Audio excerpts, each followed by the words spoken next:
gala holla murder. Sanko licky love up on the dam and the gala holla murder.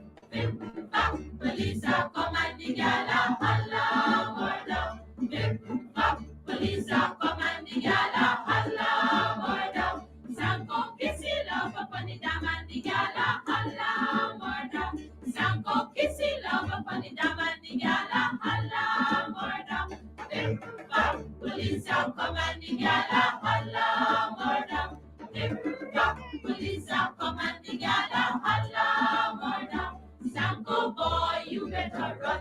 Sanko boy, police are come. Sanko boy, you better run. Sanko boy, policeman are come. Sanko chase the love up on the dam and the gala holla murder. Sanko chase the love up on the dam and the gala holla murder. Police are come and the gala holla murder. Police are come and the gala holla murder. Sanko catchy love upon the dam and the gala holla murder. Sanko catchy love upon the dam and the gala holla murder. Police are come and the gala holla murder. Police are come and the gala holla murder. Sanko boy, you better run. Sanko boy, police are come. Sanko boy, you better run. Sanko boy, policeman are come. Sanko squeeze the love up on the dam and the gala holla murder. Sanko squeeze the love up on the dam and the gala holla murder. Police are come and the gala holla murder. AM Blitz. Yeah, level 5s. It getting late. Turn on the lights. Oh, skies. Guess what? It's blackout. It looks up. It's blackout. And me phone got for charge. It's blackout. I wonder if it go come on back at all. It's blackout. Them mouse pun and strawberries. It's blackout. Oh, skite and I got chicken in the fridge. It's blackout. Bye. It's blackout. Tonight me them mosquito fight. It's blackout. Hey, but some place look bright. It's blackout. Must it generate to get them light. It's blackout. Poverty is a sin. Like it's current is a rich man thing. It's blackout. GPL joking. Burning fuel and the engine smoking. Tell me why taxpayers paying and at the end of the month the bill is the same. And that's why I can't understand. With all the money we putting in their hand. You mean for tell me they can't buy a new plan? All them importing is beer second hand. Yes, Blitz, you're right and you're not wrong. Them must take a yana for a junk land. Rubber gemma import from Uncle Sam. Now they want for food the nation. Yeah, vibes, it's truth what you're talking, cause every time this happen is money we losing. It's blackout. And me phone got for charge. It's blackout. I wonder if it go come on back at all. It's blackout. Them mouse pun and strawberries. It's blackout. Oh, skite and I got chicken in the fridge. It's blackout. Bye. It's blackout. Tonight me them mosquito fight. It's blackout. Hey, but some place look bright. It's blackout. Must it generate to get them light. It's blackout. Wait, the rubbish guest from All right, guess what? Let's head straight over to the folks. We're not sure how many of them are out there, but we are in touch with the chief whip, Mr. Christopher Jones, Member of Parliament. Good morning, sir. You are in front of GPL there. Talk to us. Tell us why, because on your Facebook page, of course, lots and lots of comments about hours upon hours and hours of blackouts every single day. What's happening there, sir? All right. Thank you very much, Mark. So essentially, today, picketing exercise has been called. We're not certain the full organizers, but it doesn't matter. It doesn't matter who's the organizers. The mere fact that people have been complaining about the Guyana Power and Light, and this has been for years. The fact that Guyana is now an oil-producing country, that you would expect that power generation would have been improved. We saw and hear every single day the government talking about the biggest GDP in the world. Guyana is the new Dubai and this and that. The basic things that should accompany any new Dubai and all of that is such things as electricity, improve wages and salaries, improve standards of living for people, and none of that is happening in the country. But the blackout of recent is the most worst and disgusting part of the daily life of Guyanese. I saw this morning um, uh, a statement from GCCI, the Guyana Georgetown Chamber of Commerce and Industry, and they too is drawing to the government's attention at the state of the situation as it relates to the industries and companies' operation in this country. Now, you can't be serious in the 24th century speaking about a new Dubai, and Guyana professes itself to be an oil producing nation. And basic things like power generation, you don't have, you don't have. So we here today, whether small in numbers or whatever the case be, because I am here. You can put aside opposition chief, whip member, parliament, and all that. I'm out here as a Guyanese because every single day home by me, my light goes out, my fridge are flickering. Right now, one of my devices from GTT, which is this backup battery that they provided. GTT recently, about 3 or 4 months ago, came and changed it because the battery, once you get blackout, it wasn't sustaining any power. Right now, once you get blackout, the battery has zero power.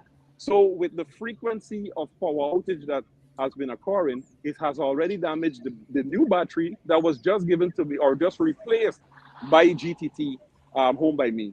And of course, I know a lot of people spoke about appliances at their homes that have since been burnt or destroyed. Is the Guyana Power Light prepared to replace those devices for them?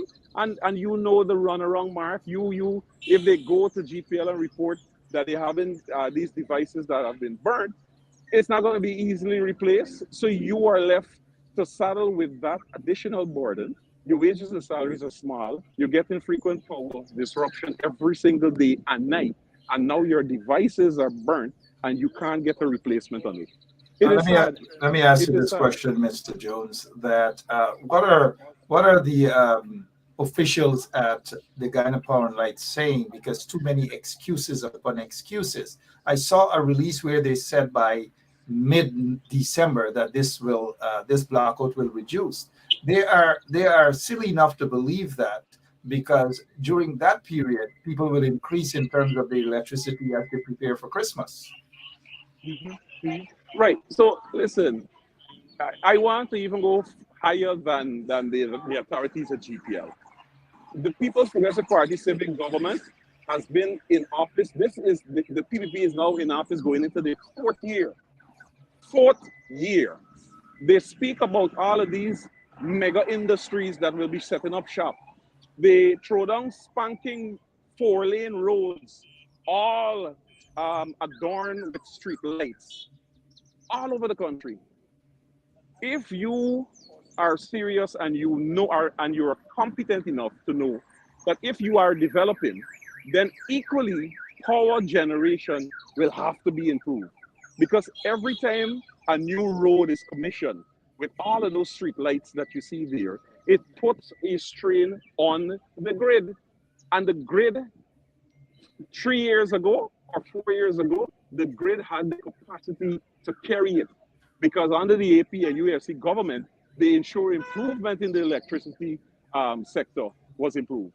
But 4 years after that, with all of the projects that the PVP is doing, and putting down lights and all of these things, it is putting a strain on the grid. And that is why we talk about the incompetence of the administration. Because you would know, as I mentioned before, if you are putting new fixtures, lights on streets and roads and new factories and new hotels and businesses being established in this country, you would know that you have to equally improve the electricity grid to take off that load. So it speaks squarely of the incompetence of the PPP administration for not catering for the increases that have been happening. And then we saw recently an attempt, a very weak attempt by no less of a person than Irfan Ali to say that it is as a result of the failure of the APNU AFC government to improve the electricity sector when they were in power. 4 years ago, 4 years ago, this government has been in power now 4 years. They've had successive budgets that they dub the largest budget ever.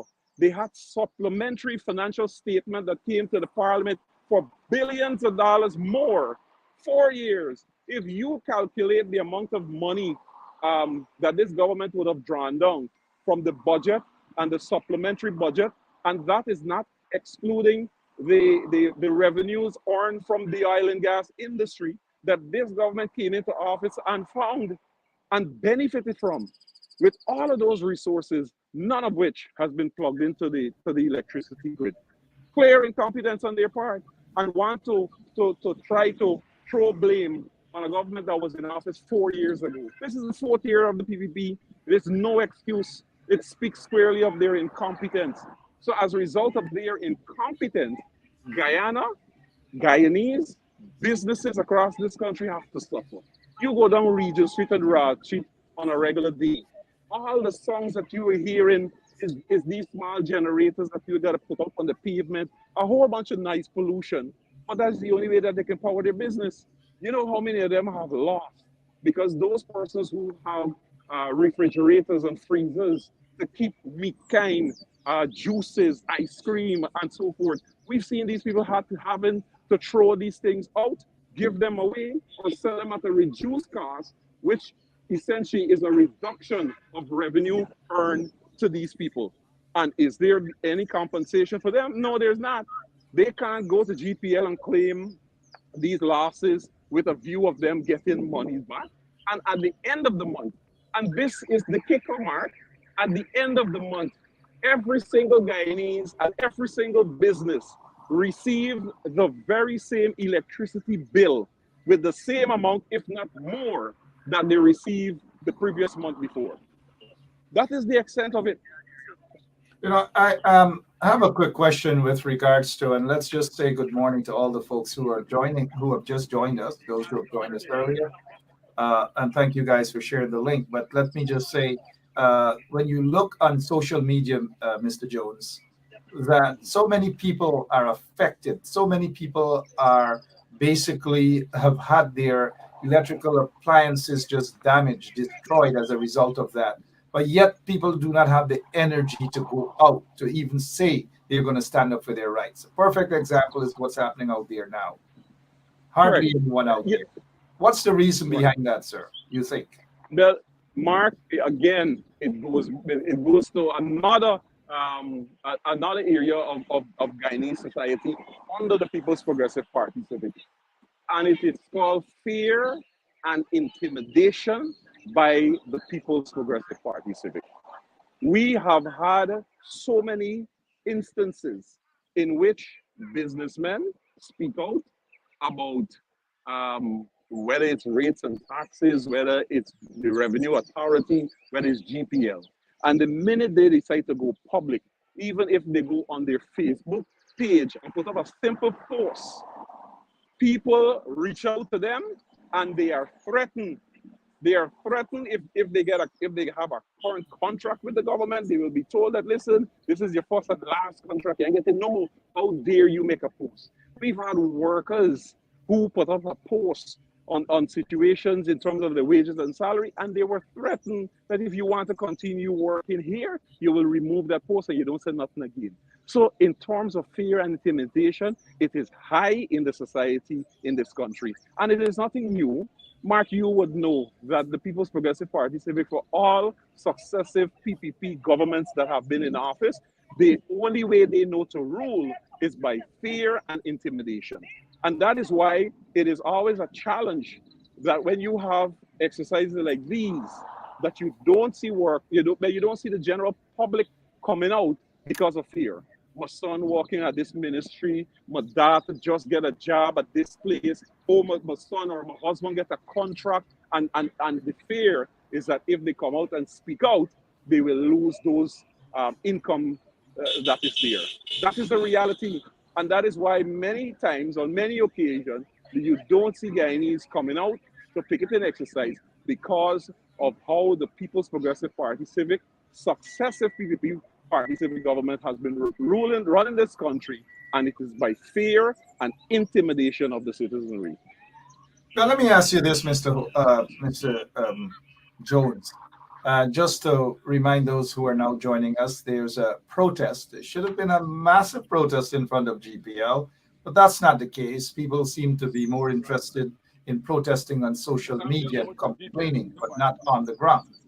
Uh, Mr. Jones, uh, do you think the fear that you just described there of the citizenry, the business community, and so forth, do you think that's the same with some of our members of Morning, man. parliament in the opposition? Oh, no, definitely not. I don't believe that. And I can speak truth to facts because I know the members and I know their availability to come out at certain events and the availability not to come out. I'll give you an example. For example, we have MPs who are in the public sector, and you wouldn't see them coming out to these exercises between the hours of 8 to 12. They will come out during their lunch break between 12 and 1, and they will come out at about 4:30.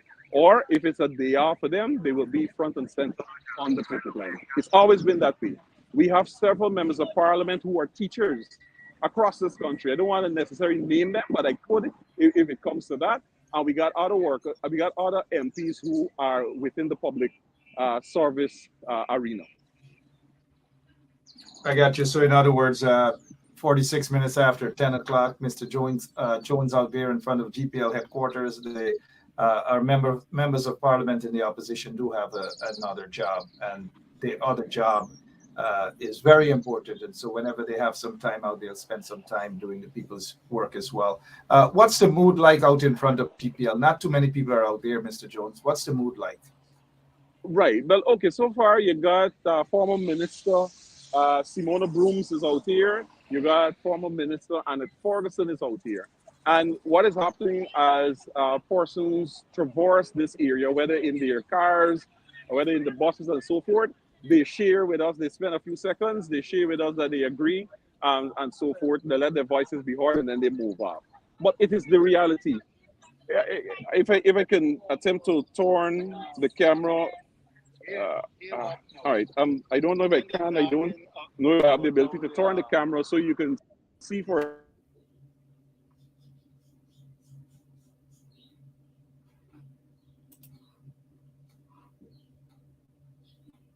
Yeah, if I'm not hearing you, Mr. Jones, but we are seeing if it's possible that we can talk to maybe one or two of the other folks who are brave enough to go out there and stand up for the people's rights. I'll love to have a quick chat with those individuals as well, including your colleagues and former colleagues. I'd appreciate if you can facilitate that for us here. But just as a reminder, we're not hearing you, Mr. Jones.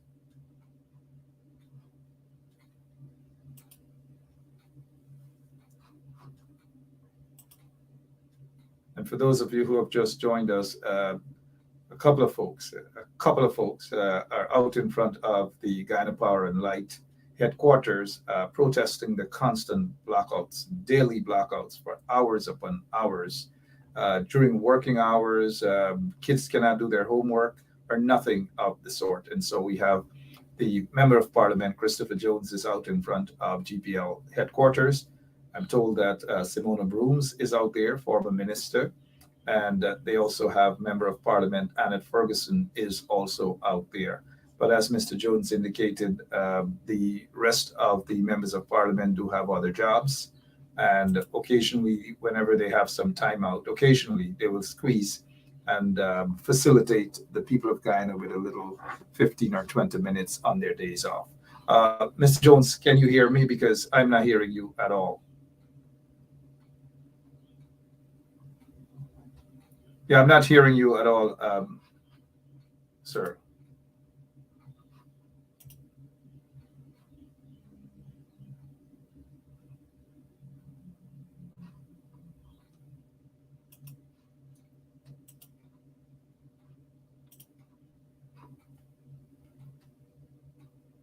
So we're just seeing a few folks who are there right now, and so we appreciate the fact that the few folks who are out there are brave enough to be there to stand up for the people's rights. But again, just to have Mr. Christopher Jones know, Member of Parliament, that we are not hearing him at all. And we are seeing some other folks who are there citizens are there to complain. Rightly so. I just wish that thousands of people would have, instead of complaining on social media, instead of saying that they're not. And let me just say to Mr. Christopher Jones that we're not getting him there at all. Hopefully, you get the message that we are not hearing him. We're not hearing you at all, Mr. Jones.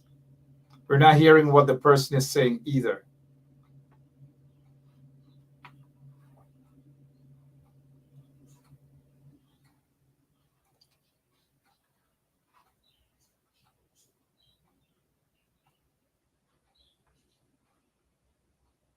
Yep, it's a pity that we're just not getting to hear that young lady talk about her situation. I'm reading some of your comments there. One from Garcia, blackout, cost of living high, GWI. GWI is Guyana Water Incorporate, and their rusty water, etc., etc. Competent install regime. Competent install regime. SMFH. You guys know what that is. Mr. Jones, we're not hearing you guys at all. We're just not hearing at all. So we'd want to hear from the folks out there, but we are not hearing. You know, we are just not hearing you, Mr. Jones. You know, we'd love to hear. We are not hearing you at all, sir. We're not hearing you. We're not hearing.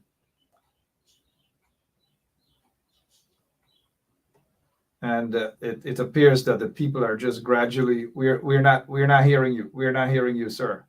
Again, let me apologize to our folks that we are having that technical difficulties at the end of the other side there on the ground in Guyana. And this is a protest in front of GPL, the Guyana Power and Light headquarters, complaining about the constant blackouts. And so people are beginning to walk out there. People are stopping. People have a voice. And again, we're just not hearing the Chief Whip, Member of Parliament, Christopher Jones. He is out there. I do believe I heard that his colleague, Member of Parliament, Annette Ferguson, is also out there. And we're trying to get the attention of Mr. Jones to let him know we're not hearing him, but he is just doing his thing, of course, wanting you guys to hear what is happening, and we're just not getting him at all.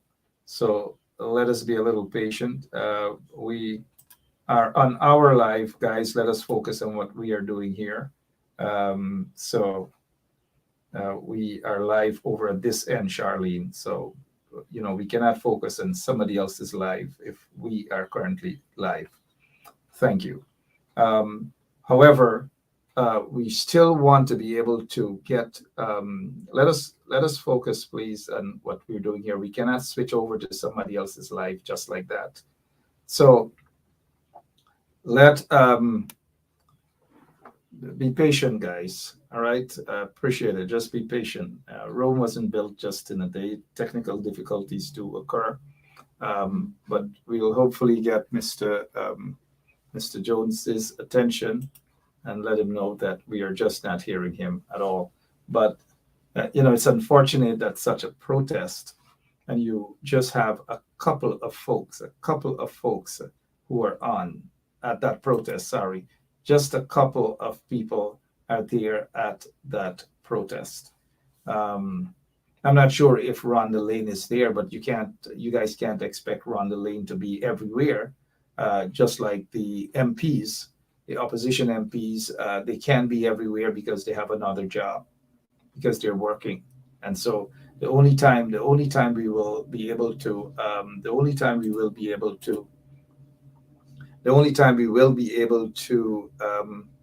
see some of those MPs out protesting is when they have time off or on their lunch breaks from their other job. Of course, their other job is far more important. Their other job is far more important than these sort of things. So that is what's happening here at this point in time. Even though we can't get to hear Mr. Christopher Jones, those of you who are in other lives, enjoy it indeed. We will focus on this end here. We appreciate the message though, but there's nothing that we can do at this point in time to switch over to any other place. We will just continue to do what we can do here, but we are pleased that people are heading out there. Right now, people are stopping, and this is just the beginning of it. It should not just be a couple minutes stuff for just one day. The message has to be out there. And Christopher Jones is just continuing to talk. He didn't know that it's in Parliament. It's just like the PPP member of Parliament, Speaker of the House, just disconnected the microphone. We're just not hearing Christopher at all. It's a pity. Somebody should just, if you guys have other ways and means, to just send somebody there to joke him on his knees or something like that, to tell him that we can't hear him, that he himself is experiencing blackout because we can't hear him. Nevertheless, at least you guys have an idea as to what's going on. It is the protest in front of GCOM happening right now. And the protest in front of GCOM happening right now as in front of GPL's headquarters. And Christopher Jones is still going on and on and on and on and not realizing that he's not being heard. We will try to get his attention at least somehow. Hopefully.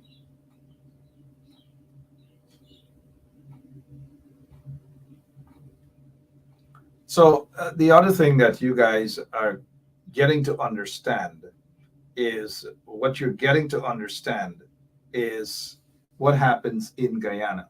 When you call upon your members of parliament to go out and to stand up and represent your interest, unfortunately, in most, under certain circumstances, they cannot. Most of them cannot go out because they have another job. And their other job is what brings them food on the table. And they cannot go out because it will affect their other job. And the only job that anything doesn't affect is the job of representing the people. And unfortunately, they just cannot go out to represent your interest whenever you need them. It is only when they are available to represent you. Only, again, I repeat, only when they are available to represent your interest. For example, when they are no longer, when they have some time from their second job, that is when they can just basically come out and hold a placard for a couple of minutes, and that's about it. However, we are in front of GPL. A couple of the members of parliament are out there currently, and those of you who have relatives in Guyana can just ask your relatives to head out there to go out and protest. We have been advertising this as we saw it. It doesn't matter who called the protest. It doesn't matter who is out there. And that's oftentimes a bad thing.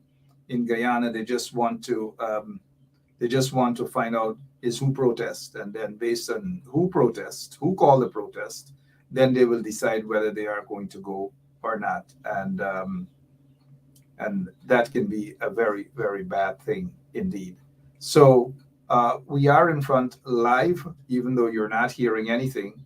We are in front of GCOM, live in front of GCOM, and Mr. Christopher Jones is out there. Unfortunately, we just can't hear the Honorable Chief Whip, and we just hope that at some point in time we will be able to hear him. Hopefully, that should be soon, because coming up shortly there will be a press conference conducted by the leader of the opposition, and that press conference should be soon.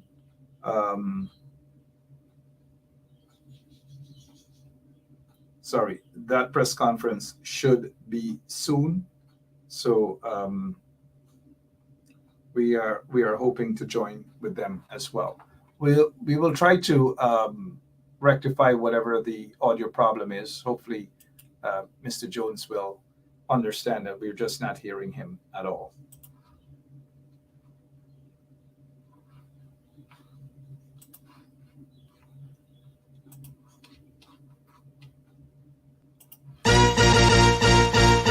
AM Blitz. Yeah, level 5s. It getting late. Turn on the lights. Oh, skies. Guess what? It's blackout. It looks so. It's blackout. And my phone got for charge. It's blackout. I wonder if it go come on back at all. It's blackout. Them my house phone and strawberries. It's blackout. Oh, skite and I got chicken in the fridge. It's blackout. Bye. It's blackout. Tonight me them mosquito fight. It's blackout. Hey, but some place look bright. It's blackout. Must it generate to get them light. It's blackout. Poverty is a sin. Like it's current is a rich man thing. It's blackout. GPL joking. Burning fuel and the engine smoking.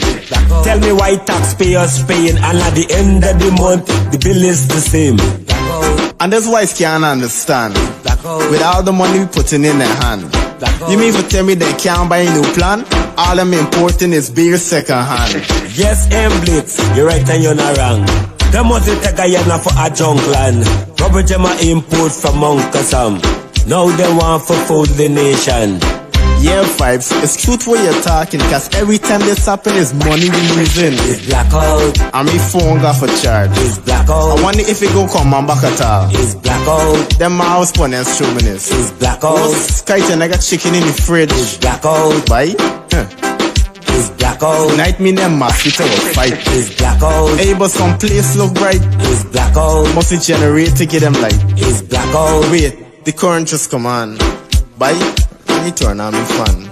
Wait, it's gone and just gone? These people's really get out of hand. Same thing happened last week when my fridge get burned. My TV catch a fire when me just stay down. GPL think you working for fun, cause only in Guyana some blackout does come. I think Guyana overdue for a new engine. Cause the one that got polluting the children. Start a new project and switch up the system. Raising the money for fix up them old thing. GPL taking we house light for fairy lights. Sometimes the voltage low, sometimes the voltage high. I know them.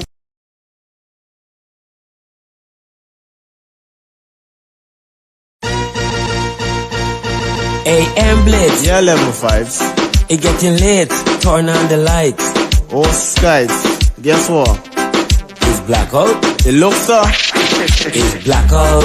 And my phone got for charge. It's blackout. I wonder if it go come on back at all. It's blackout. Them my house phone and strawberries. It's blackout. Oh, skite and I got chicken in the fridge. It's blackout. Bye. It's blackout. Tonight me them mosquito fight. It's blackout. Hey, but some place look bright. It's blackout. Must it generate to get them light. It's blackout. Poverty is a sin.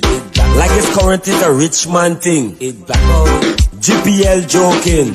Burning fuel and the engine smoking. Tell me why taxpayers paying and at the end of the month the bill is the same. And that's why I can't understand. With all the money we putting in their hand. You mean to tell me they can't buy a new plan? All I'm importing is beer second hand. Yes, Blitz, you're right and you're not wrong. Them was it a Guyana for a junk land. Rubber Gemma import from Uncle Sam. Now they want for food the nation. Yeah, vibes, it's truth what you're talking, cause every time this happen is money we losing. It's blackout. And my phone got for charge. It's blackout. I wonder if it go come on back at all. It's blackout. Them my house phone and strawberries. It's blackout. Oh, skite and I got chicken in the fridge. It's blackout. Bye. It's blackout. Tonight me them mosquito fight. It's blackout. Hey, but some place look bright. It's blackout. Must it generate to get them light. It's blackout. Wait, the current just come on. Bye. Let me turn on my fan. Wait, it's gone and just gone? These people's really get out of hand. Same thing happened last week when my fridge get burned. My TV catch a fire when me just stay down.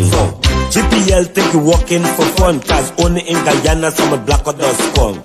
I think Guyana overdue for a new engine. Cause the one that got polluting the children. Start a new project and switch up the system. Raising the money for fix up them old thing. GPL taking we house light for fairy lights. Sometimes the voltage low, sometimes the voltage high. I know them waste, hey, check for see figure light. No, boy, it look like we still get blackout. And me phone got for charge. It's blackout. I wonder if it go come on back at all. It's blackout. Them mouse pun and stubbornness. It's blackout. Most kite and I got chicken in the fridge. It's blackout. Why? It's blackout. Tonight me them mosquito fight. It's blackout. Hey, but some place look bright. It's blackout. Must it generate to get them light. It's blackout. Blackout. It blackout. Blackout.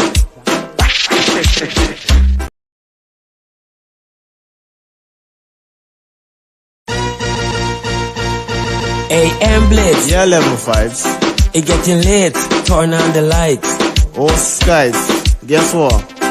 It's blackout. It looks up. It's blackout. And me phone got for charge. It's blackout. I wonder if it go come on back at all. It's blackout. Them mouse pun and stubbornness. It's blackout. Most kite and I got chicken in the fridge. It's blackout. Why? It's blackout. Tonight me them mosquito fight. It's blackout. Hey, but some place look bright. It's blackout. Must it generate to get them light. It's blackout. Poverty is a sin. Like it's current is a rich man thing. It's blackout. GPL joking. Burning fuel and the engine smoking. Tell me why taxpayers paying and at the end of the month the bill is the same. And that's why I can't understand. With all the money we putting in their hand. You mean to tell me they can't buy a new plan? All them importing is beer second hand. Yes, Blitz, you're right and you're not wrong. Them must take a yana for a junk land. Rubber gemma import from Uncle Sam. Now they want for food the nation. Yeah, vibes, it's truth what you're talking. Cause every time this happen is money we losing. It's blackout. And me phone got for charge. It's blackout. I wonder if it go come on back at all. It's blackout. Them mouse pun and stubbornness. It's blackout. Most kite and I got chicken in the fridge. It's blackout. Why? It's blackout. Tonight me them mosquito fight. It's blackout. Hey, but some place look bright. It's blackout. Must it generate to get them light. It's blackout. Wait, the current just come on. Bye. Let me turn on my fan. Wait, it's gone and just gone? These people's really get out of hand. Same thing happened last week when my fridge get burned. My TV catch a fire when me just pay down. GPL think you working for fun, cause only in Guyana some blackout does come. I think Guyana overdue for a new engine. Cause the one that got polluting the children. Start a new project and switch up the system. Raising the money for fix up them old thing. GPL taking we house light for fairy lights. Sometimes the voltage low, sometimes the voltage high. I know them waste, hey, check for see figure light. No, boy, it look like we still get blackout. And me phone got for charge. It's blackout. I wonder if it go come on back at all. It's blackout. Them mouse pun and stubbornness. It's blackout. Most kite and I got chicken in the fridge. It's blackout.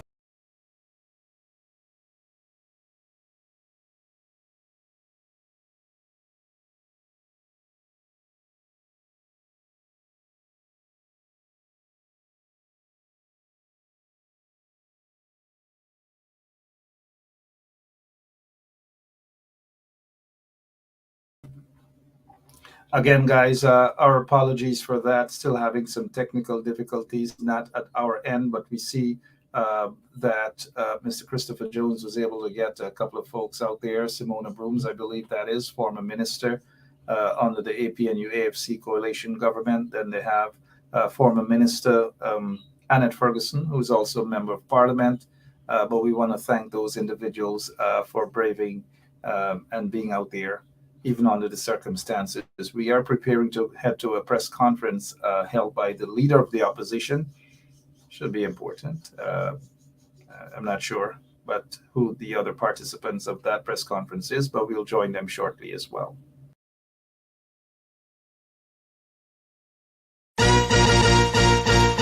AM Blitz. Yeah, level 5s. It getting late. Turn on the lights. Oh, skies. Guess what?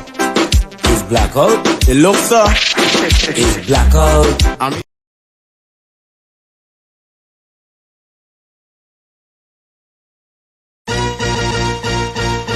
AM Blitz. Yeah, level 5s. It getting late. Turn on the lights. Oh, skies. Guess what? It's blackout. It looks so. It's blackout. And me phone got for charge. It's blackout. I wonder if it go come on back at all. It's blackout. Them my house phone and stubbornness. It's blackout. Most kite and I got chicken in the fridge. It's blackout. Bye. Huh. It's blackout. Tonight me them mosquito fight. It's blackout. Hey, but some place look bright. It's blackout. Must it generate to get them light. It's blackout. Poverty is a sin. Like it's current is a rich man thing. It's blackout. GPL joking. Burning fuel and the engine smoking. Tell me why taxpayers paying and at the end of the month the bill is the same. And that's why I can't understand. With all the money we putting in their hand. You mean to tell me they can't buy a new plan? All I'm importing is beer second hand. Yes, Blitz, you're right and you're not wrong. Them must take a Guyana for a junk land. Rubber Gemma import from Uncle Sam. Now they want for food the nation. Yeah, vibes, it's truth what you're talking, cause every time this happen is money we losing. It's blackout. And me phone got for charge. It's blackout. I wonder if it go come on back at all. It's blackout. Them my house phone and stubbornness. It's blackout. Most kite and I got chicken in the fridge. It's blackout. Bye. Huh. It's blackout. Tonight me them mosquito fight. It's blackout. Hey, but some place look bright. It's blackout. Must it generate to get them light. It's blackout. Wait, the current just come on. Bye. All right, welcome back. We're going to switch operations here, but those guys are in front of GPL still. We were told that the leader of the opposition, they have their press conference. So we're not sure what the announcements or what is it that they will be discussing at this press conference or how hard hitting it's going to be. Nevertheless, we'll still take some time to head over to the leader of the opposition's office to find out what exactly they have to say.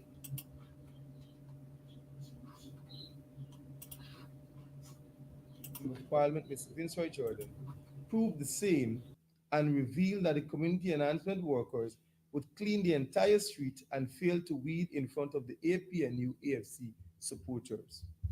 There are photos to verify this contention.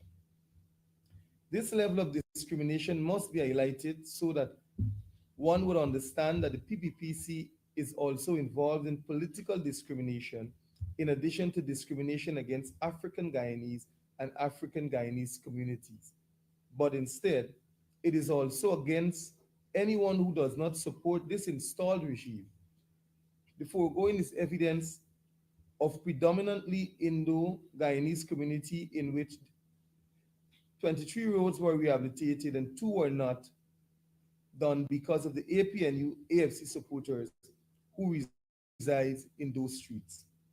It is also useful to note that while 23 roads were done in the village, in one village, many villages like Nabakalis, Golden Grove, among others, little or no roads were being done. The residents also brought to the attention of the leader of the opposition about the plot by the PPPC government to hand over the Bushlot United Turf Club ground and community burial ground to a known PPP aligned businessman for total control at the expense of the wider society that uses it for recreational activities. This is evidence that the PPP serves its elites, family, friends, and favorites. Thank you. At this time, I'll open the floor for questions. All right, I'll take my in-house media personnel, Ms. Wetland. Good morning, so I'm Marshall from the source. My question is for Mr. Swift. Could you say if the opposition has been able to Swatara Marshall from News Source. Could you say if the opposition has been able to measure the economic impact in part or whole that the power outages would have had on the commercial sector and even the larger economy? Yes, absolutely. Thank you very much for your question. I believe that in a previous press release where we again saw an electricity crisis on the PUP, we put out some figures as the hourly cost to the economy. So you may be able to see that. I don't have it on hand, but it's in one of our previous press releases, so we can give you that afterward. But there's a couple of different elements to this cost which we really need to highlight. The first is obviously that a lot of businesses, especially small businesses, are unable to function without electricity. The second cost is that there is a spoilage of goods that require refrigeration. We've seen a lot of small businesses complaining about that lately. Additionally, one of the things to note is that where businesses have to procure additional generation capacity, their own generators, really those are costs that increase the cost of goods because businesses then have to add on those additional costs to their goods. And so the current electricity crisis is actually even going to drive up the cost of living because businesses right now are searching for generators. Now, once they buy those generators, they have to pass along those costs. So there's a wider range of economic costs that we're seeing as a result of this. And that I think should be alarming to consumers, to businesses, and to the average Guyanese who's suffering in this environment. You also spoke of the need to add 50 megawatts more to Yes. the existing system. Could you say if you think this should be hybrid or they should bring in it entirely? Yes, absolutely. Well, given that we're looking to make use of natural gas, obviously there should be an emphasis where possible for us to bring in generators that have that capacity so that in future they can be flexibly made use of.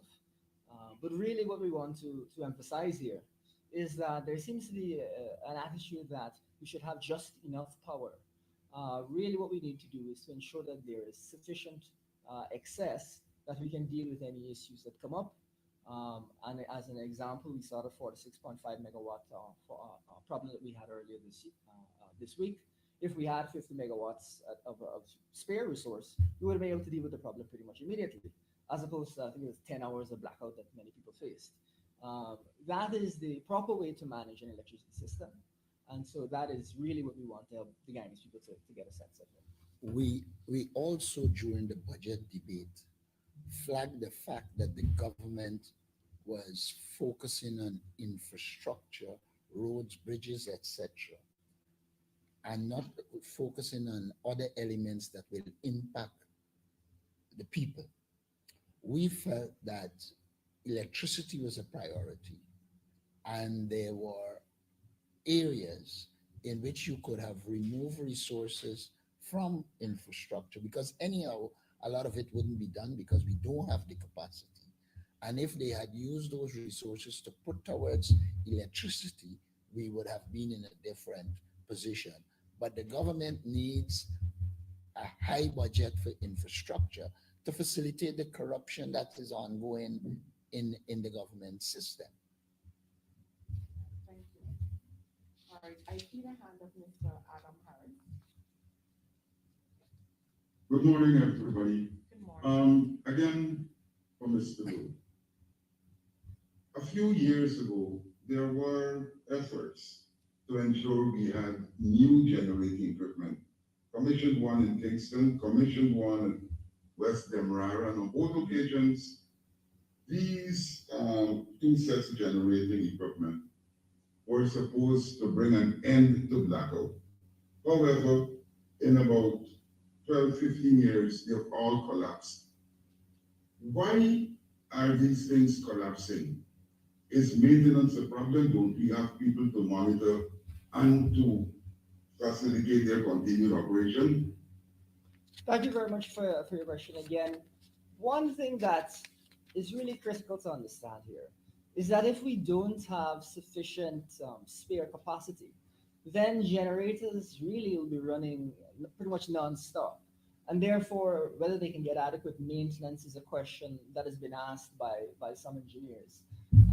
More than that, the grid and the generation systems require continuous and expanded investment because the consumption of the country has continued to expand and because we've seen consumption patterns change.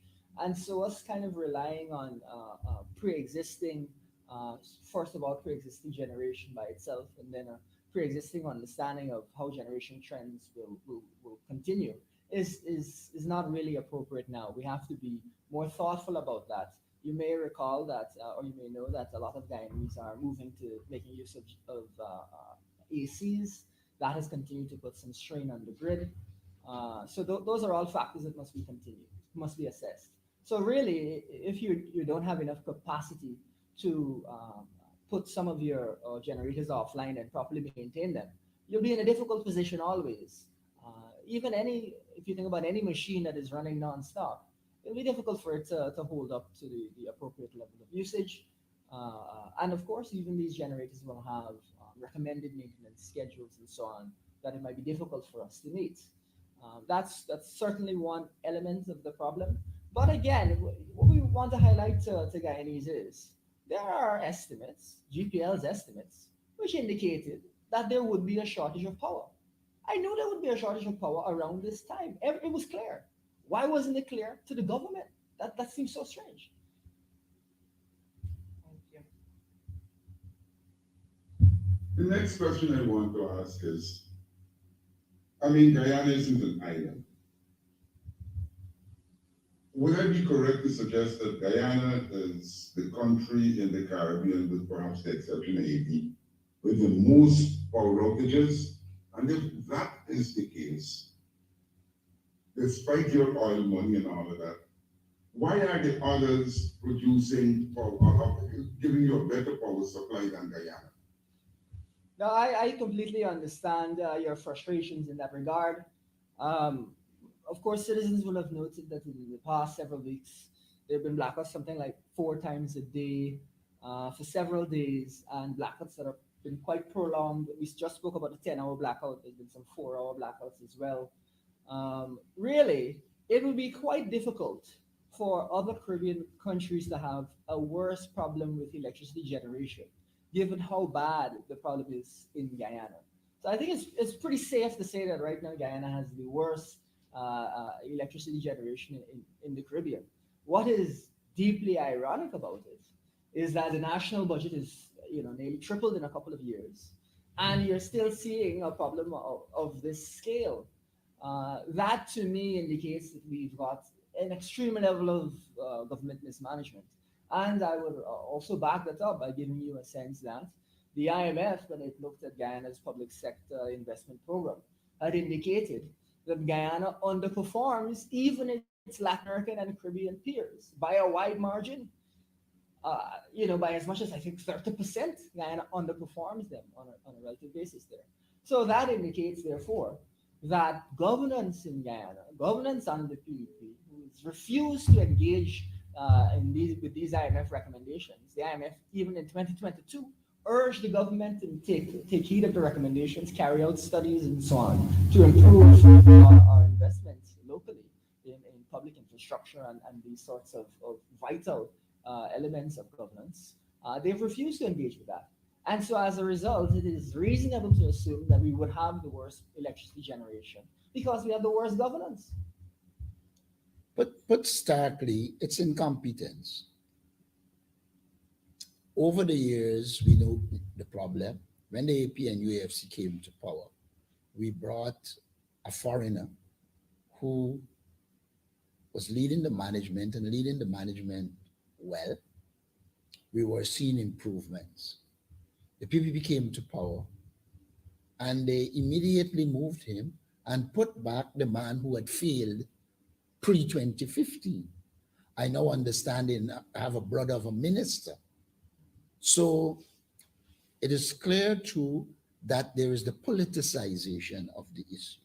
And once you're choosing people based on political affiliation, etc., then the competence that is necessary will not be there unless you are fortunate to find one who is politically aligned and competent, which is a rarity. Additionally, the government continues to speak about climate change, but in managing, it does not take into consideration the impact of climate change, or else they would have anticipated the increased use of generators, etc., of air conditioners, etc., because the place is getting hotter. But I recall in Parliament, the Minister of Education saying that they don't foresee placing air conditions in schools, but then They proceeded to build schools with little or no ventilation. They build them like if it is North America, in which they will close up the window and put air conditioner, or they gotta prevent cold from coming in. And you place our children in conditions that are not conducive to learning. So I believe one of the problems the government has is that it doesn't believe in a comprehensive plan. I've always argued that they flick and hope they land on the foot rather than on the head. And we're seeing the manifestation of that lack of a comprehensive plan. I've continuously said here that whenever you engage in this press conference, and the vice president responds, he doesn't go in the direction of using the gray matter that is purportedly in his head to analyze these things and to look at what recommendations are positive and utilize them. It is an opportunity to make political points to abuse. You cannot govern a country in that way. When you govern in a country, you have to look at all options and prepare for them. We do not see that on the part of the government of Ghana. What we see is the government knows that infrastructure works have scope for corruption, and they are packing resources into infrastructure so that they can enrich themselves. And that is clear. You could note the over politicization as mentioned by MP Vince Roy Jordan. On the quarantine last year, Barry Jackdale said they were doing 200 streets. We just saw or heard, and I saw from my visit, that 23 streets were done in one village. And then when you move to the African Guyanese village, there is no one in which 3 was done. And so they don't believe in good governance. They believe in corruption. They believe in bribery and all the things that don't contribute to good governance. Thank you. One moment. All right, I think Ms. Adam Harris is finished. Yes, Mr. Mr. Martin, just a follow-up. Just a Go ahead. Just to follow up to what you just said, I know that the government is currently in the stage of preparing for the national budget. Is the opposition prepared to counter proposal, counter budget, highlighting projects and programs that you think should be implemented in 2024? And has government formally approached the opposition in this consultative process and stage? The answer to the last question is no. The government didn't approach us. I understand that they are going to look back at our budget presentations and they are going to take some things from it and rebrand them with new names. Well, if they do that, we welcome it because we know it is our ideas and, we're all for the development of Guyana. We will choose a mechanism to put our ideas out there. I don't want to say it is going to be an alternative budget or what, but I know we have already prepared a plan, and elements of those plans will be out there to the beginning of the new year so that people can measure what we are likely to do as opposed to what the government is doing. Just to add, something that is of great concern, apart from the national level, at the regional level, our RDCs, we have councillors, and in this instance, we control 3 RDCs across the country. In Region 5, I can tell you for sure, and in many other regions where the PB control, the councillors are asked to submit so as to prepare the regional budget, projects within their communities, and to propose that to the government and have one regional budget prepared. So far, I can tell you in Region 5, the government has refused to incorporate most of the projects that were presented by the coalition councillors. And we find in Region 5, again, at the last consultation, the government refused to accept projects, and at one stage they only entertained one street again in Hopetown Village, and this is the regional chairman, Victor Ramphal of Region 5. Bluntly, him and all the PPP councillors refused to accept that which the coalition councillors submitted. And so you find across the country, this is something that is happening. When we make presentation for our representation for our people, the government don't include it to reach to the national level, where we then ratify and approve. This is also true for Region 7, 10, and 4 regions that we won in the last elections.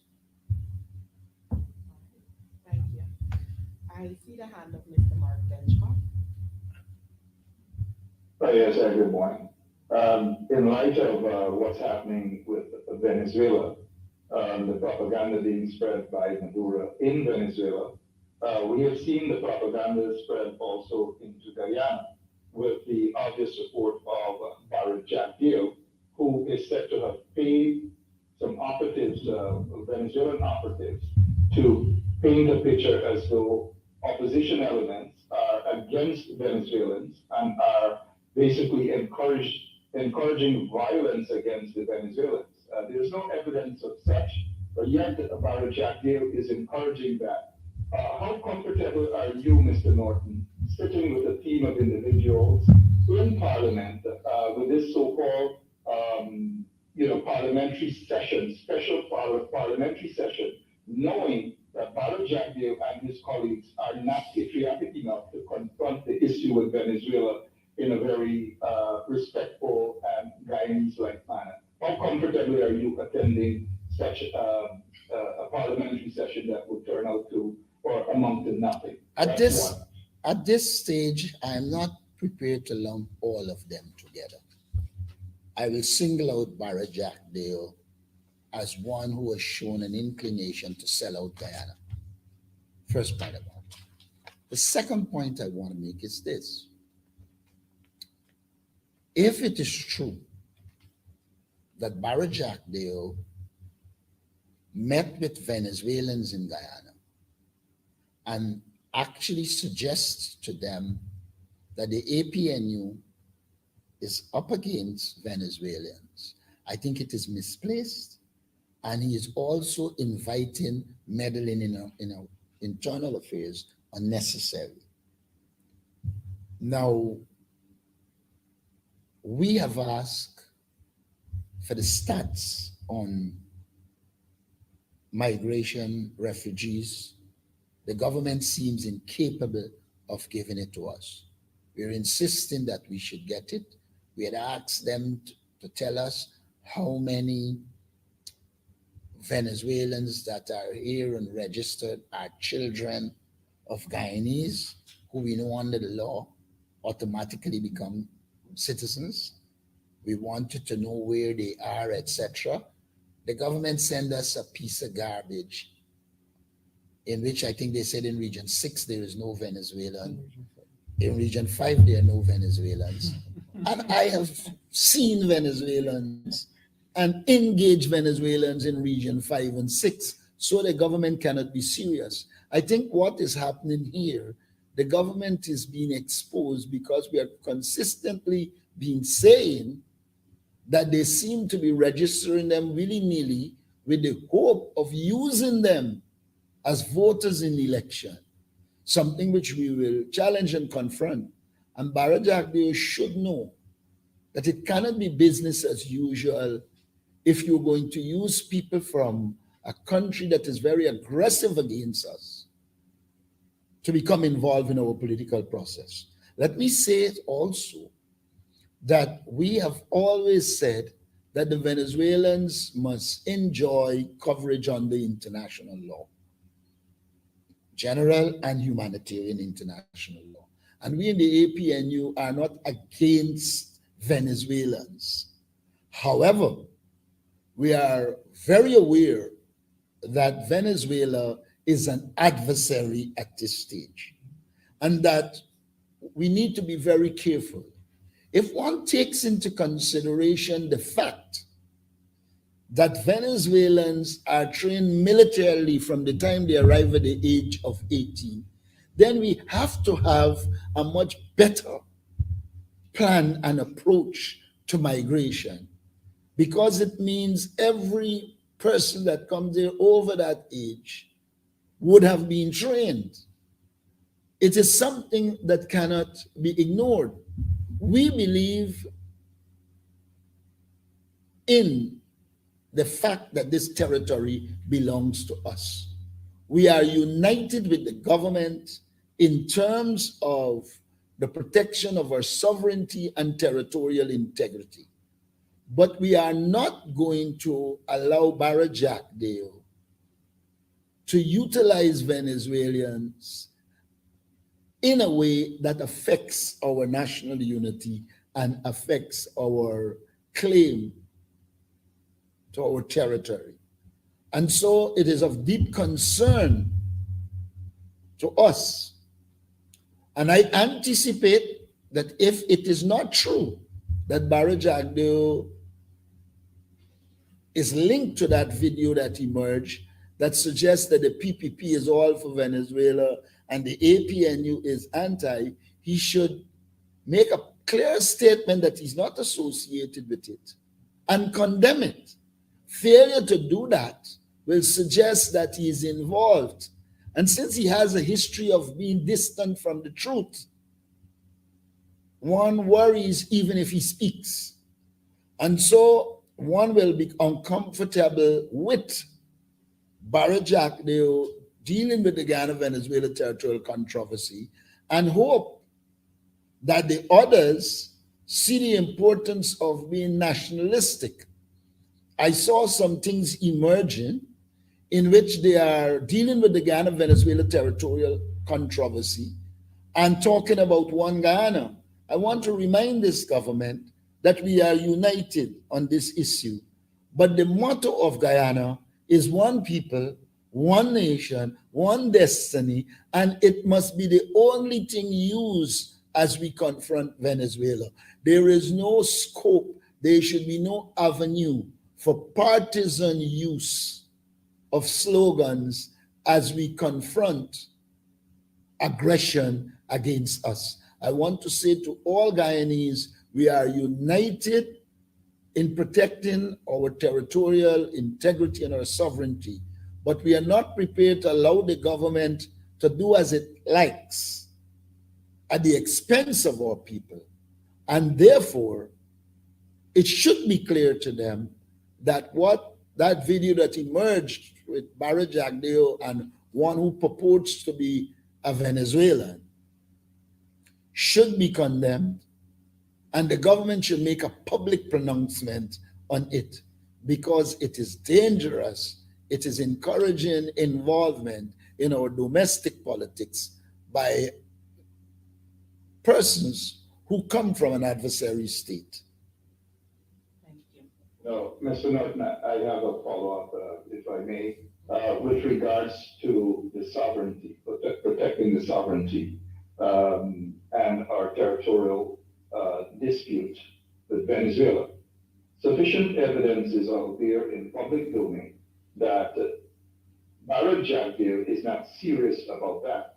And he was prepared then and probably now to have this working relationship with Venezuela on Guyana's territory. How comfortable are you sitting in a meeting with somebody who exposes himself as being unpatriotic, or probably that conduct of Jackdale to be treasonous? Second question has to do with a tape that has surfaced with someone who is said to be from Peters Hall and a known operative of the PPP regime, basically humiliating a male and a female who are said to be Venezuelans by asking them to be stripped naked and walk in the streets. Thus far, there has been no condemnation on that by Jackdale or the PPP. What is your take on those two issues? I don't think I have seen the video or I've paid attention to it. I don't recall seeing it. But on the first one, I've already said I'm uncomfortable with Jackdale. I cannot I refuse to let the PPP determine who is in our delegation. If you know the run up to the last engagement, I opposed that and we had a delegation chosen by us. I'm therefore not prepared to say to the PPP who should be in the delegation or who shouldn't be. But I start from the standpoint that Barra Jagdeo cannot be trusted not only to deal with the Guyana-Venezuela territorial question, on any issue, whether it's oil and gas, you name it, he has been linked to corruption. And therefore, I will always be uncomfortable. But that should not translate into me believing that I have the right to say that they shouldn't bring him. They can bring him and he's ignored.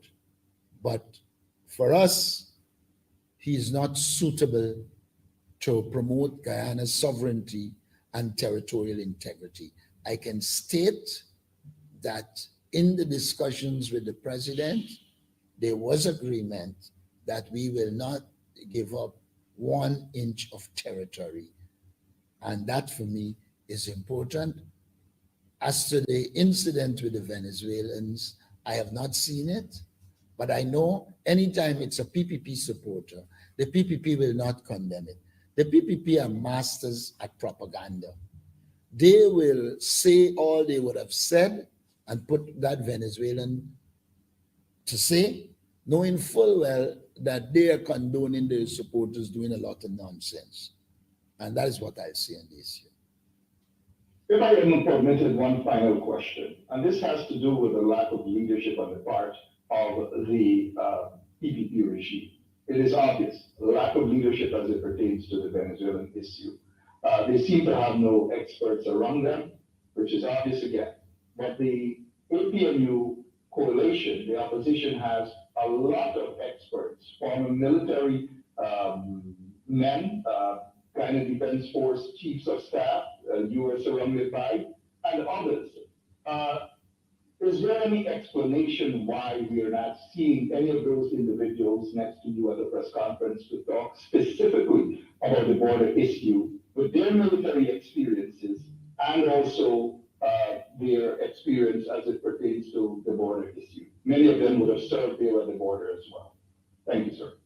Let me at the outset say these are issues that we have discussed, and a lot of the positions we have are taken here. I don't know that we want to appear to be looking in the direction of a military solution.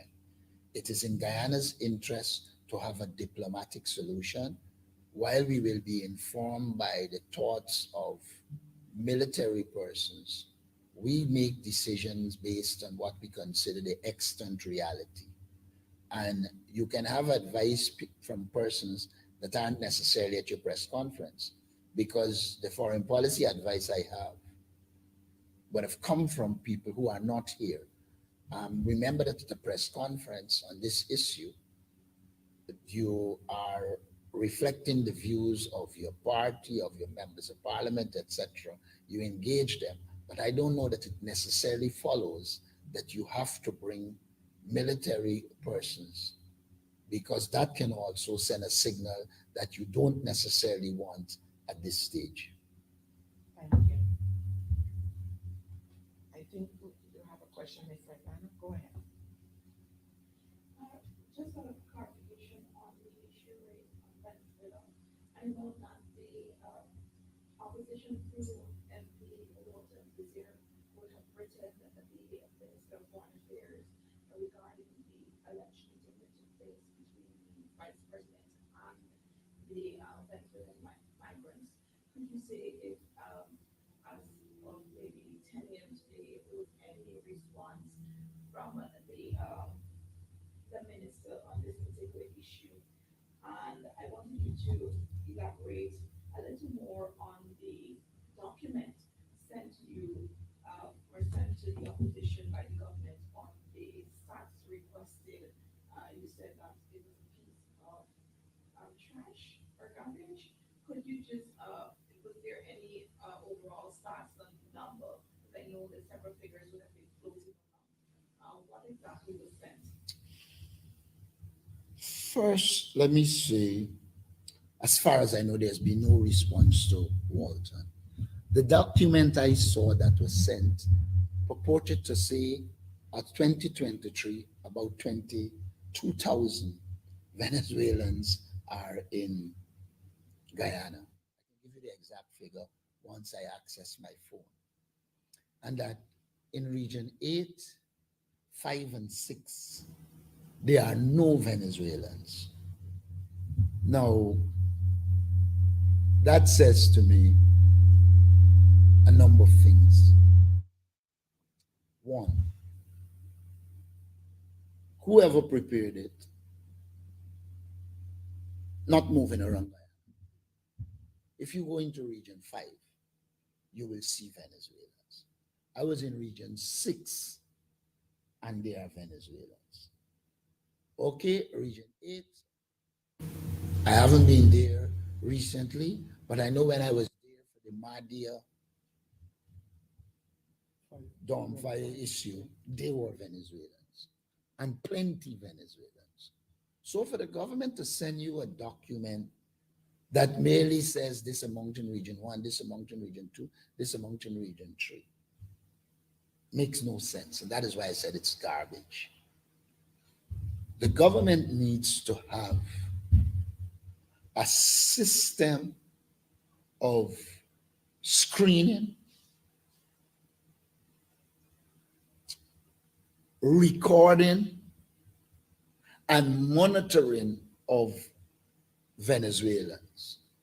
It must also have a mechanism to ensure those who are part of the Venezuelan security apparatus not allowed to come into Guyana and act against our interests. The information provided would suggest that the government is lost on this issue. As an opposition, we are prepared to work with the government, but at the same time, we have to make demands in terms of the government doing the things that are needed to protect us. There are some elements of the discussion I don't want to become involved in here because we're still engaging the government, and our first approach is to ensure we are united. But that unity will only come when both sides are satisfied that we are handling it in the proper way, that we are open, and that there is a mechanism for all the stakeholders to participate, and that we treat the Guyana-Venezuela territorial controversy as a non-partisan issue. When those are met, then we will be comfortable. Thank you. I see the hand of Mr. Timo King. Hi, folks. This is Kim King from Now. Mr. Norton, I would like to ask you about the agreement between the government. Mr. King, one moment. Just give me back your media house again. File now. All right, thank you. Thank you. A week ago, in the joint statement between the government and the opposition, there was an agreement that you guys would work together on a comprehensive public relations program. Could you talk about whether there's been any progress in that regard, and on the opposition side, who would be the point persons on managing that public relations program on this issue of the controversy? As far as I know, there have been no engagement as it relates to the public education program. We've called for it. We are prepared to work with the government for it. But as far as I know, we have not yet engaged on it. I understand in one of the meetings, the matter was raised, and our side suggests that they do cartoons, etc. And my information is that Kwame McCoy had said that we didn't have people with the skills to do that, which I found strange. But as far as I know, that is the extent of the engagement. But we will still see the need. We still see the need for a comprehensive public relation program that is not politicized and involve Guyanese stakeholders. Okay, and if I could pose one question. Recently, the Ministry of Natural Resources published Guyana's gas monetization strategy. This gas resource, which is supposed to be a huge part of Ghana's gateway out of power instability. I was wondering if you have been able to assess that strategy and to provide any preliminary comments right now. Thank you very much for your question there, Kamal. We've actually been long speaking about the need for a gas utilization master plan. What the limited information the ministers put out is being assessed. It will also have to be assessed within the context of information that we have received from the operator and additional information that has been brought into the public sphere in the last few years regarding Ghana's gas reserves. To that end, as we evaluate them, we have a sense of some of the opportunities and challenges that we face regarding monetization of Ghana's gas and regarding electricity generation. You may recall us speaking some time ago about the potential for containerization, which is something that we again believe should be evaluated with some feasibility studies. So we will make clear in the future our exact position regarding the monitoring channels as we continue to evaluate this data, but there are opportunities that look like they will be good. Thank you. Diana, Just going back to the Venezuelan matter, Mr. Martin, the motion, you confirmed that you will receive the revised version of the motion that is prepared by the opposition. And secondly, could you tell us a bit about what are some particulars of that motion, some of the key areas that it will transmit the National Assembly and the position going forward in order to be united position? We played a key role in helping to develop the motion.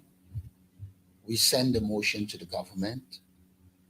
The motion is back, and I've made it clear the removal of clause 4 is unacceptable to us. I don't want to go further than that, but just to say that we consider clause 4 in the motion before it was sent to the government to be critical, and that we don't intend to proceed with a motion in which there isn't a proper role for a non-partisan approach to it. And what is the removal of that seems to put everything just in the hands of the government with no scope for opposition and other participation. And we want to see in this motion clear resolution clause that speaks to one, a non-partisan approach to the Ghana-Venezuela territorial controversy, an institution to implement so that in the final analysis, we have the parliament agreeing to the institution that will promote this unity and involvement that we talk about. Those are issues I think we will still have to overcome. So as it stands, the revised motion, most of it okay, but that critical element has not been resolved.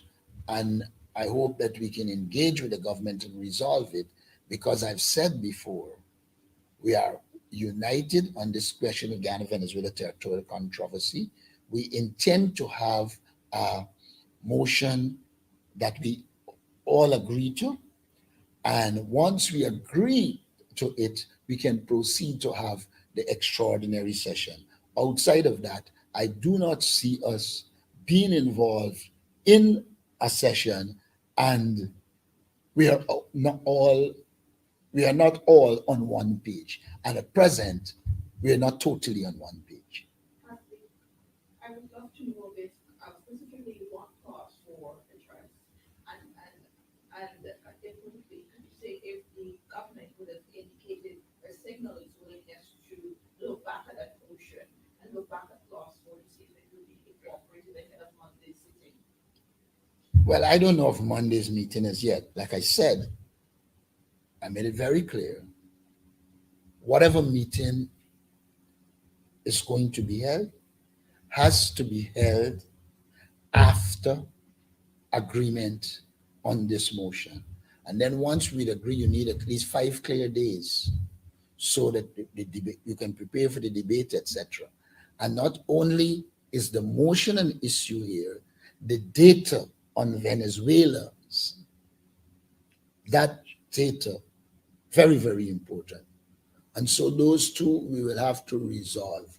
There's little or no sense going debating and talking about Venezuelans in Guyana, and you got something that tells you 22,000 Venezuelans are here, none in Region 5, none in Region 6, when we know the facts are different.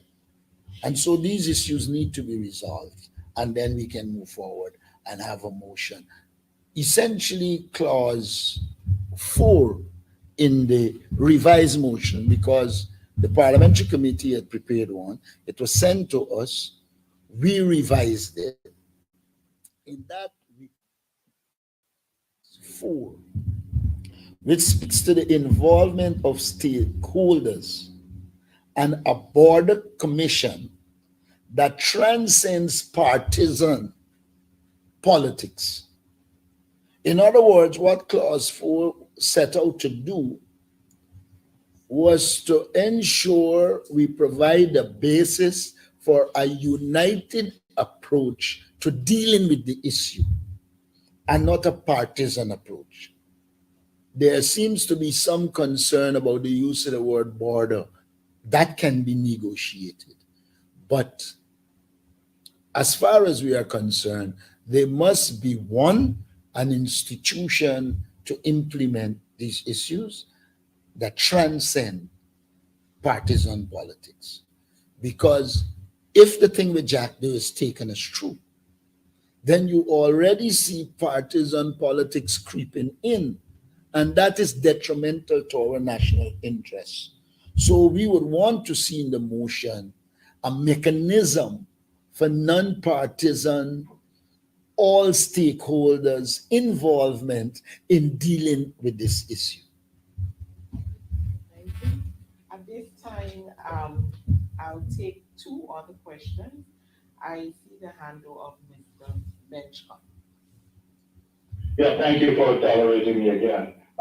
Mr. Aubrey Norton, I believe you are on track with regards to the agenda of the PPP when it comes to unification talks about on-border issues. We have seen, though, numerous examples of the PPP not unified on other matters that are beneficial to the overall guidance population. We see discrimination every day, rampant discrimination throughout the country. They're not unified on that. It seems as though they just want this opportunity to sit in Parliament amongst you guys for a photo op. Having said that, and knowing the history of the PPP, that they're not serious about unity, they are not patriotic, that they might just be using this opportunity for, again, a photo op. That is their agenda. That is what they expect to achieve for that propaganda purpose. You are going into this meeting here with these people who are not trustworthy when it comes to unification of the entire country. What exactly do you expect to get out of this as it pertains to the rampant discrimination, the roads not being built in predominantly APNU supporter areas, predominantly African Guyanese areas, high level of unemployment throughout the country? What are you getting other than just to say we are unified on this border issue? Sometimes in life, you have to prioritize. All the things you mentioned, we can get none of them if we don't have Guyana. And therefore, the first task is to ensure we have Guyana. To ensure we have Guyana, we need to work together to ensure that there is a proper, well worked out, comprehensive approach to the Guyana-Venezuela territorial controversy. Opportunities will be taken to raise other issues, but I want to be very, very careful here. The history of us dealing with the Guyana-Venezuela territorial controversy since Forbes Burnham and the PPP after has been one in which we unite on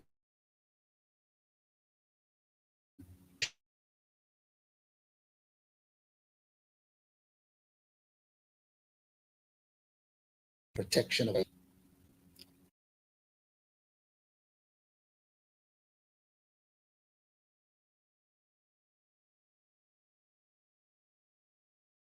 that we will do. We will address also interested in what they can get from this process. We are people in politics. We have to face the reality. We have to and will continue to make demands on the PPP to ensure our people are treated properly, etc. But everything in politics has to be strategic and tactical.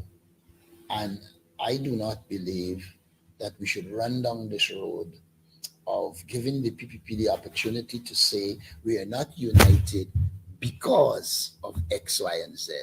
We will deal with the issues, ensure we get what out of it. What do we expect out of it in the interim? We expect one, a united position on Venezuela.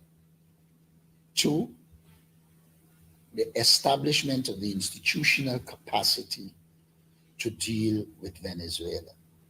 Three, to ensure that institutional capacity is not limited to the government, but involves opposition, other stakeholders, so that it becomes truly national and we can move as one people, one nation, one destiny. And that is what we will do.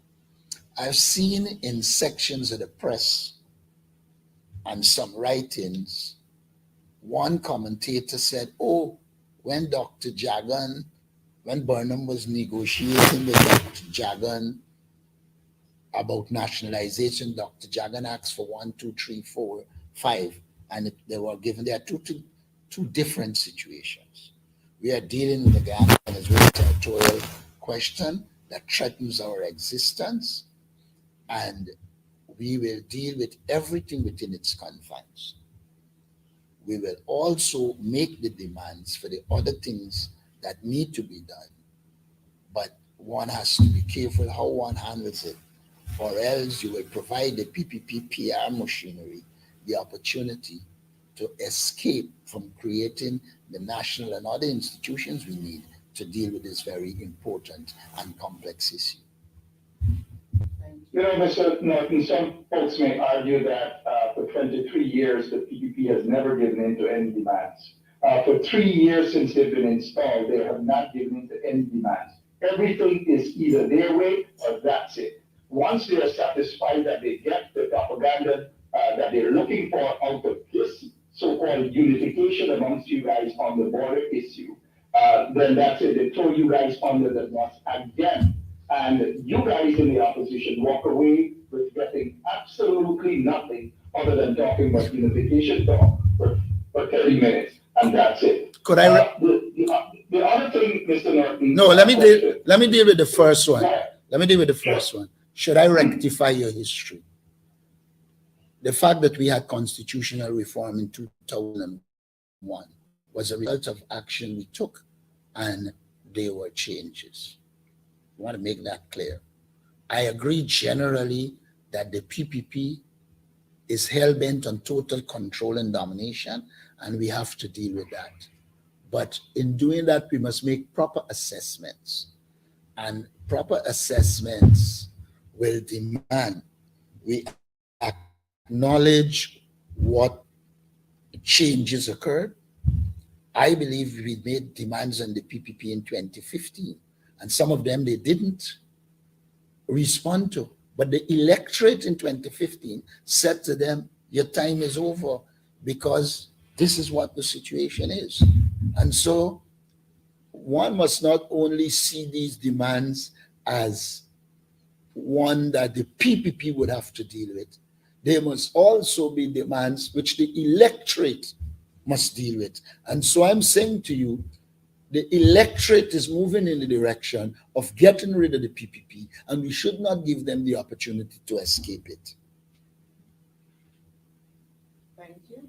With regards to, sorry, Madam Moderator, finally, with regards to, you just mentioned something that's of interest, that you are not certain about Monday's special parliamentary session, and that after Friday's meeting, they should be allowed, you guys should be allowed, and rightly so, at least 5 days before another session is held in Parliament. But yet we are told that Monday the 6th, there is a scheduled session for that parliamentary session.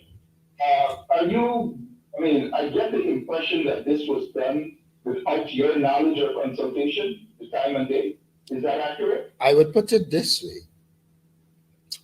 We have been very clear that the motion has to be agreed to before anything about the session.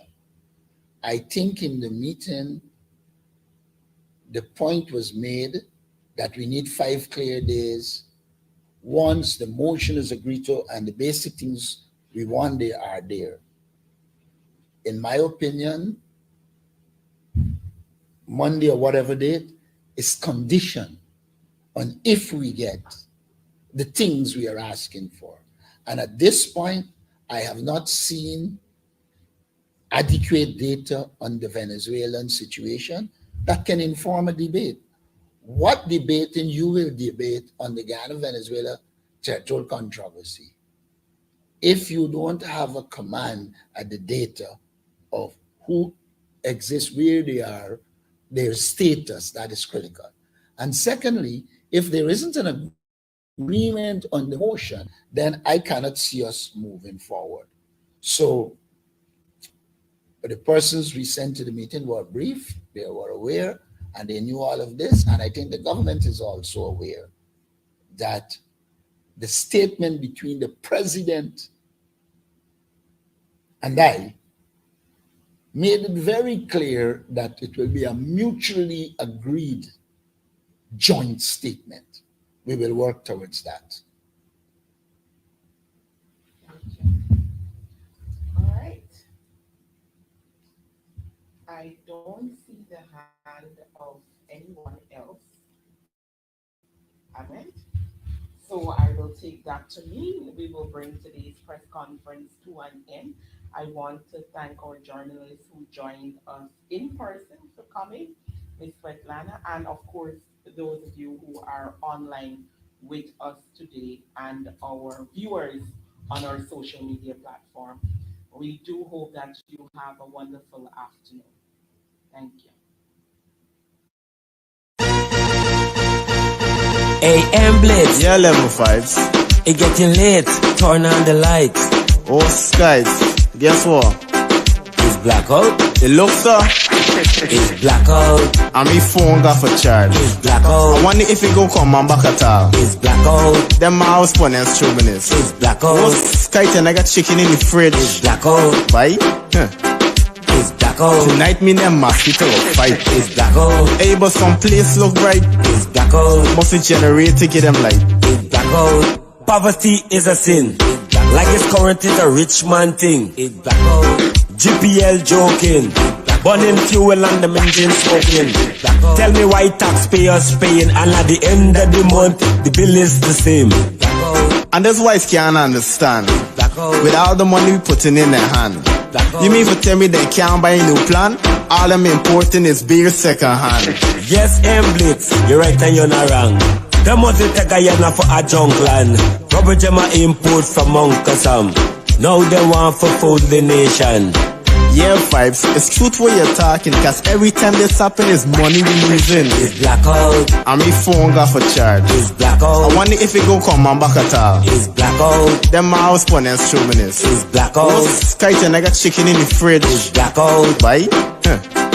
It's blackout. Tonight me them mosquito fight. It's blackout. Hey, but some place look bright. It's blackout. Must it generate to get them light. It's blackout. Wait, the current just come on. Bye. Let me turn on my fan. Wait, is gone and just gone? These people's really get out of hand. Same thing happened last week when my fridge get burned. My TV catch a fire when me just stay down. So, GPL think we walking for fun, cause only in Guyana some blackout does come. I think Guyana overdue for a new engine. Cause the one that got polluted with children. Start a new project and switch up the system. Raising the money for fix up them old thing. GPL taking we house light for fairy lights. Sometimes the voltage low, sometimes the voltage high. I know them waste a check for see figure. All right, that was a press conference there by the leader of the opposition, the Honorable Aubrey Compton Norton, answering some questions about a variety of things, but mainly about the Venezuela border issue, the issue with the border that Venezuela has with Guyana. And then you saw the small protest out there with the folks in front of the Guyana Power and Light with the constant blockouts upon blockouts upon blockouts.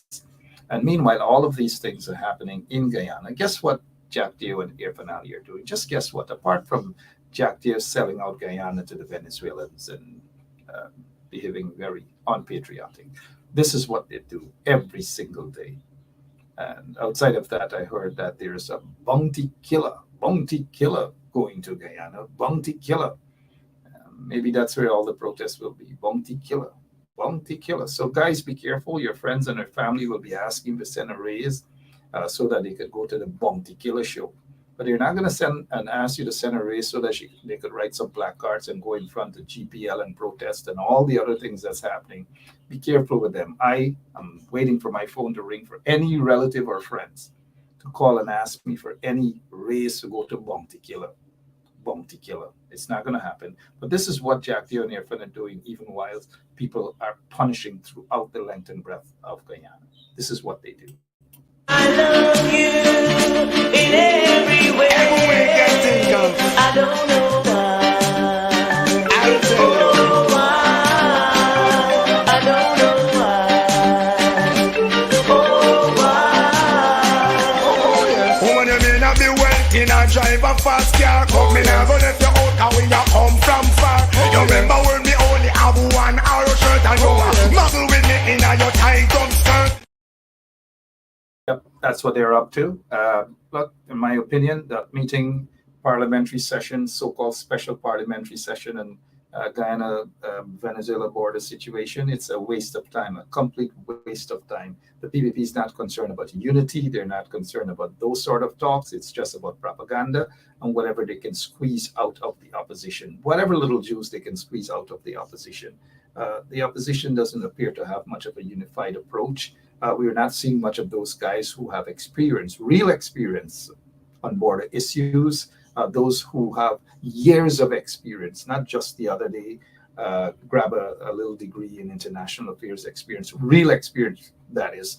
And also those military guys, nothing is wrong. Strong leadership, have those guys, those men and women around them that can basically send that message, powerful message of leadership. It is called politics. Real politics. But for now, my name is Mark Benchap. See you guys later on this evening. Until then, continue to enjoy the rest of the day. Those of you who are in blackouts, you gotta go out and protest. Don't just dance your lives away. Protest also. So long. I love you in every way. I don't know why. I don't know why. I don't know why. Oh, why. Woman, you may not be wealthy, not drive a fast car. Come me now, go let you out, and when you come from far. You remember when me only have one arrow shirt and you muggle with me in your tight up skirt.